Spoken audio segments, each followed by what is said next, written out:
হ্যাঁ তিথি, তোকে আমি এটা ভিডিওই পাঠালাম। তুই যেটা পাঠিয়েছিলি, যে ইউটিউবের যেটা পাঠিয়েছিলি, এটা শুনলাম।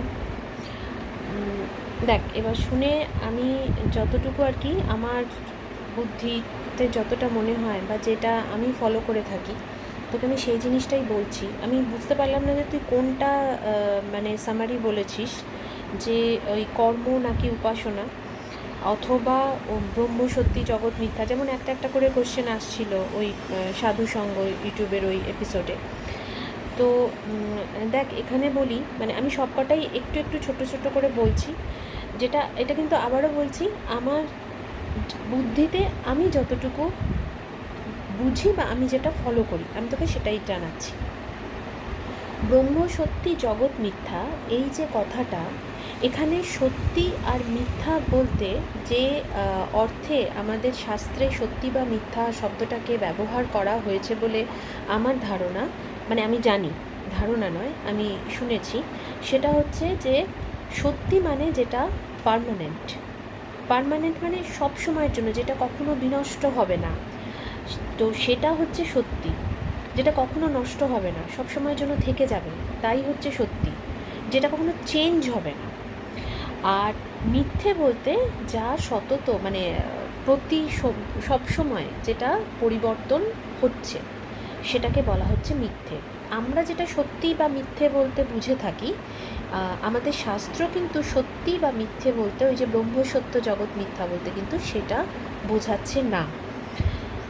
একমাত্র সত্য কি? ব্রহ্ম। ব্রহ্ম টার্ম, মানে শব্দটা আমাদের কাছে কিন্তু, আমার কাছেও সেইভাবে ক্লিয়ার নয়। আমি এটা বুঝি ঈশ্বর, একমাত্র তিনিই সত্য, বাকি সবটা মিথ্যে। মিথ্যে, ওই যে বললাম, সবটা পরিবর্তনশীল, সমস্তটাই। তুই চিন্তা করে দেখবি, আমি এই জিনিসটা নিয়ে অনেক ভেবেছি।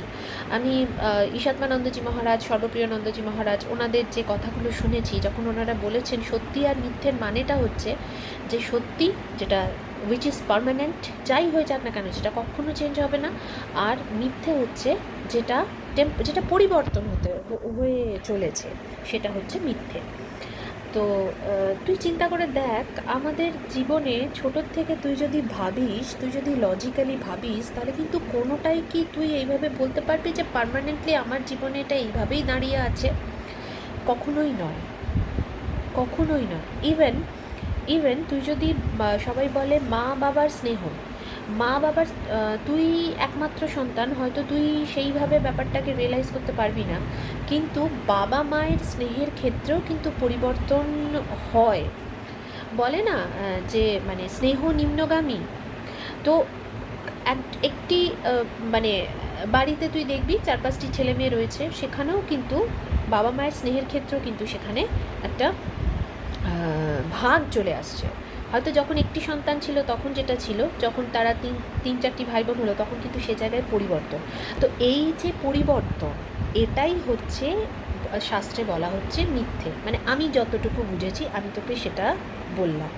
সেই জন্যেই বলে না, মা বলে গেছেন না, যে ভালোবাসতে হলে শুধুমাত্র ঈশ্বরকে ভালোবাসো, আর কাউকে না। কারণ একমাত্র তিনি, যিনি হচ্ছেন সত্য, যাকে ভালোবাসলে পরে আমাকে কোনো দিন কষ্ট পেতে হবে না। এইটা হচ্ছে মূল কথা। তো এটা আমি যতটুকু বুঝেছি সেইটুকু আমি তোকে বললাম। এবার এর পেছনে অনেক প্রশ্ন থাকবে, তুই হয়তো বলবি সংসার, মানুষ, আমরা কাউকে ভালোবাসবো না কি, সেটা নয়। ভালোবাসলেও সেখানে কোনো এক্সপেকটেশান থাকবে না। হয়তো মা এই কথাটাই বোঝাতে চেয়েছেন। আমরা এক্সপেকটেশান যদি রাখি, তাহলে বোধহয় সেটা নিজের কাছে আর ঈশ্বরের কাছে ছাড়া কারোর কাছে রাখা উচিত নয়। তো মা বলেছেন ভালোবাসলে একমাত্র ঈশ্বরকে ভালোবাসো। আচ্ছা, তারপরে আরেকটা জায়গা দেখলাম যে বলছেন যে দীক্ষা নেব, এই জায়গাটা আমার একটুখানি, আমার ওই যে যিনি বলছিলেন, ওনার নামটা আমি ভুলে গেছি, মানে পরশমণি চ্যানেলটা যার, ওনার ওই ভদ্রমহিলার নামটা এই মুহূর্তে আমার মনে পড়ছে না। তো উনি নেওয়া বলছেন, এই জায়গাটায় আমি একটু ডিফার করি। আমি বলি পাওয়া। আমি নিতে পারি না, আমার হাজার ইচ্ছে থাকলেও আমি দীক্ষা নিতে পারবো না, আমি হাজার চাইলেও নিতে পারবো না, যদি না ঈশ্বর আমাকে দয়া করেন, দয়া করে দীক্ষা দেন। পাইয়ে দেন। তো এই জায়গাটা আমি তোকে আগেও মেসেজে লিখছিলাম, অনেকেই বলেন আমি নিয়েছি, বলতে মানে এটা অ্যাকচুয়ালি হবে আমি পেয়েছি। হ্যাঁ, এই যে তুই নিজের এক্সপিরিয়েন্স দিয়ে তুই বুঝতে পারবি, কিন্তু তুই পেয়েছিস, তুই চাইলেই হতো এমনটা কিন্তু নয়। সমস্তটা ঠিক ছিল, তিনি ঠিক করে রেখেছিলেন, তুই এটা পেয়েছিস, তোকে দেওয়া হয়েছে, তুই নেওয়ার ক্ষমতা আমাদের নেই। তো এর মানে মেন যেটা ওখানে কোশ্চেনটা যেটা ছিল, মানে এগুলো কিন্তু আমি আবারও বলছি, সব কিন্তু আমার মনে হওয়া, মানে আমার বিশ্বাস, আমার বিলিফ, আমি যেটা ফলো করি আমি তোকে সেটাই বলছি। আচ্ছা, আর কর্ম নাকি উপাসনা, কোনটা ফলো করা যায়? ওই যেটা ওর মূল বক্তব্য ছিল, তুই যেটা পাঠিয়েছিলি, মূল প্রশ্ন মানে মেন প্রশ্ন যেটা ছিল, অ্যাকচুয়ালি দেখ, যেটা আমি মেনে চলি, মহারাজজি ওইখানে যে জিনিসটা বললেন সেটা হচ্ছে যে আমরা তো মানুষ, ঈশ্বরই আমাদের পাঠিয়েছেন। তো শুধু মানে জগৎটা এত সুন্দর, জগৎও তাঁর সৃষ্টি। তো আমরা যদি বসে থাকি, আমরা যদি কোনো কাজ না করি, তাহলে তো আমরা সেই উচ্চ পর্যায়ের যারা সাধুরা আছেন, শুনেছি হিমালয়ে যারা আছেন, তারা শুধু ধ্যানে লীন থাকেন, এবং লীন থাকেন তার মধ্যে, ঈশ্বরের মধ্যে। আমরা তো খুবই সাধারণ মানুষ, তাহলে আমরা যেটা করতে পারি, আমার যেটা মনে হয়েছে, যারা আমরা ঈশ্বরকে ভালোবাসি, আমরা তার কাজটা করতে পারি। মা যে বলতেন না, কখনো বসে থাকবে না, সব সময় কাজ করবে, কাজের মধ্যে, তাহলে মনের মধ্যে উল্টো পাল্টা চিন্তা ভাবনা কিচ্ছু আসবে না। এবার সংসারী মানুষ, অনেকের অনেক প্রশ্ন দেখবি ওখানে রয়েছে, আমি এই সময় জব করতে পারি না, বা এইভাবে জব করবো, বা ওইভাবে জব করবো। আমি একটা সোজা মোদ্দা কথা বুঝি, আমি আমার কাছে ঠাকুর, মা, স্বামীজি আর আমার ইষ্ট ভোলে বাবা, এরা হচ্ছেন আমার সব থেকে কাছের মানুষ, মানে মানুষ, মানে আমার সব থেকে কাছের। তো আমি তাদের সাথে কথা বলতে গেলে, তাদের ভালোবাসতে গেলে, তাদের মানে কি বলবো, উপাসনা করতে গেলে পরে আমাকে দিন, ক্ষণ, তিথি, স্থান, কাল আমি দেখি না। হ্যাঁ, তাই বলে মিনিমাম যেটা করার দরকার সেটা তো অবশ্যই করতে হবে, সেটা নয়।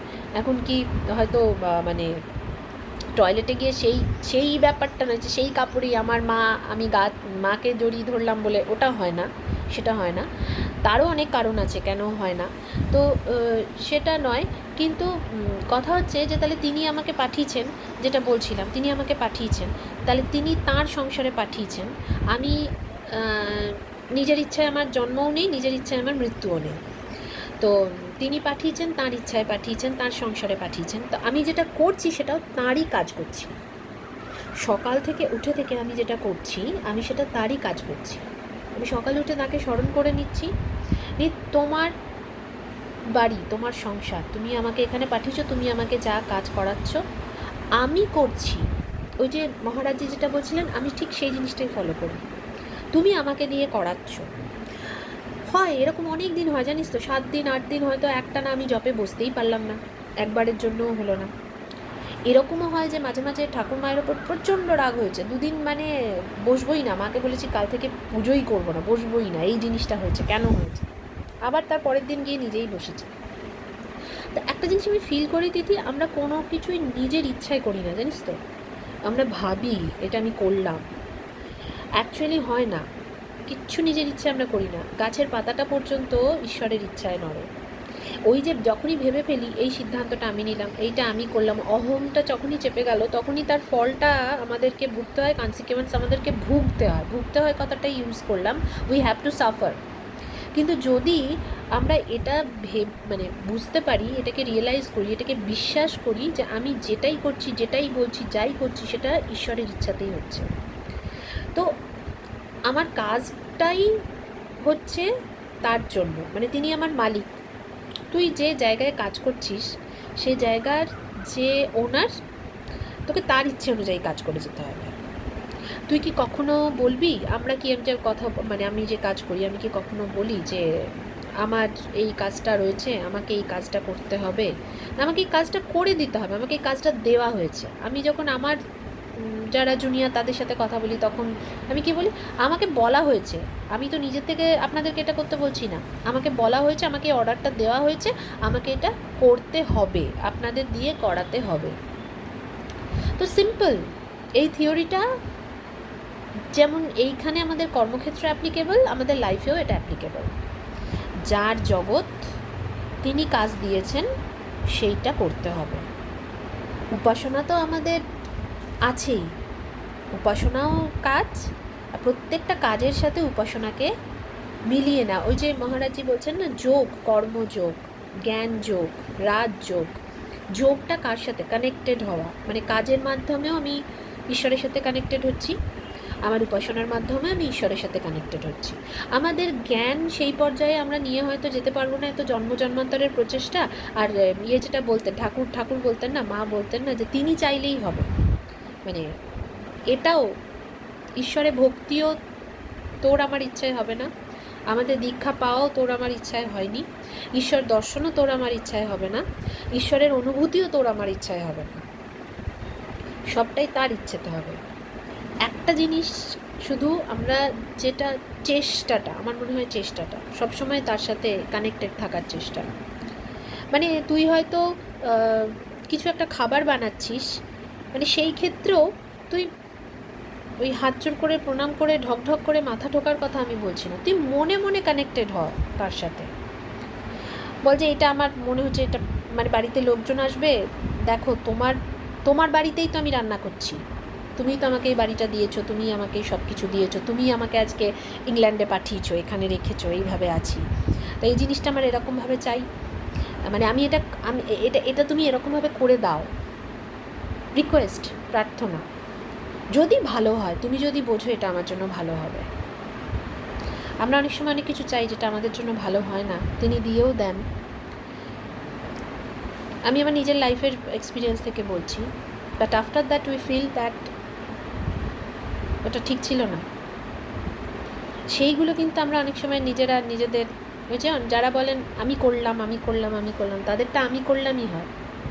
আর যখন তুই বুঝতে পারবি আমি কিছুই করছি না, সবই তিনি করছেন, তখন খারাপ কিছু হবে না। ওই যে মহারাজজি বললেন শরণাগত হওয়া, তুমি করিয়ে দাও, আমার এটা চাই, আমার মনে হচ্ছে আমার এটা হলে ভালো হতো, কিন্তু তুমি যদি বোঝো এটা হলে ভালো হবে, তাহলেই তুমি এটা করো। তো সিম্পল, বাড়িতে মা বাবার সাথে যেভাবে আমরা ব্যবহার করি, হয়তো তার থেকেও আপনভাবে, যেখানে কিচ্ছু ভাবতে হবে না, একদিন রাগ করে হয়তো বলেই দিলাম আমি করেছি এটা, তোমার পুজোই করব না, বসবই না, আসলে মুখই দেখব না, আবার তার পরের দিন গিয়ে বসেছি। আমি বিশ্বাস করি ওই রাগটা আমার নিজের, ওই খারাপটা যেটা আমি করেছি, কিন্তু মানে ঈশ্বর তো মা বাবা, তিনি আবার পরের দিন আমাকে নিয়ে গিয়ে বসিয়েছেন যাতে আমি নিজের খারাপটা নিজে বেশি করতে না পারি।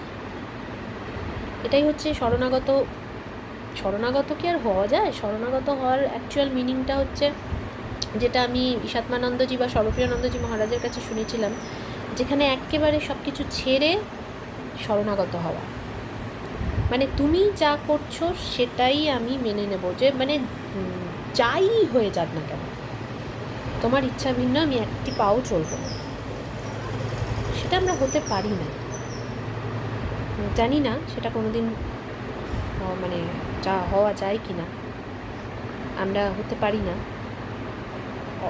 ওই ভরসা যে করতে পারবে তার, মানে তিনি তো, এবার মা বলেছিলেন না যে সেটার জন্য তাঁর কৃপার দরকার, মানে ওইভাবে শরণাগত যিনি হবেন সেটাও তাঁর ইচ্ছাতেই হবে।